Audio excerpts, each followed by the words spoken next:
美國國務卿盧比奧甲中國外交部長王毅佇咧東協峰會場邊來進行會談。雙方除了為着中國國家主席習近平9月要去訪問美國做準備，這盧比奧嘛是當面來表達美國無同意中國派海警船來干擾台海，強調雙方應該是愛謹慎來管控爭議，避免引發全球災難性的衝突。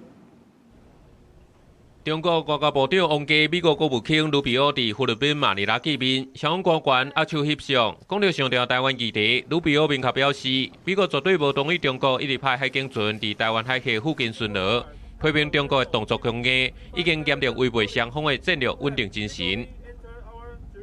We're never going to accept that international waterways are somehow under the control of other countries. We'll continue to sail through international waterways and freedom of navigation efforts of that kind, and we'll continue to live up to our commitments, for example, with the Philippines and other countries in terms of the treaty commitments that we have. 面對中國在區域內不斷擴大軍事壓力，盧比奧針對外界關心的對台軍售前提的問題有回應。伊擱再強調美國會協助加強台灣的自我防衛能力，確保區域平衡。盧比奧表示，雖然美中兩國有真濟立場，短期內攏無可能化解，不過強調是愛保持溝通無界。The difficult job of geopolitics and foreign policy is managing your differences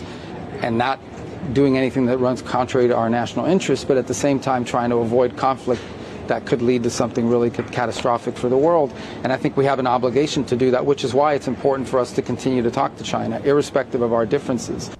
雙方這場關門會談講差不多點半鐘，強調其中一個目的包括美中雙方加強合作，要替中國國家主席習近平9月訪問華府來鋪路。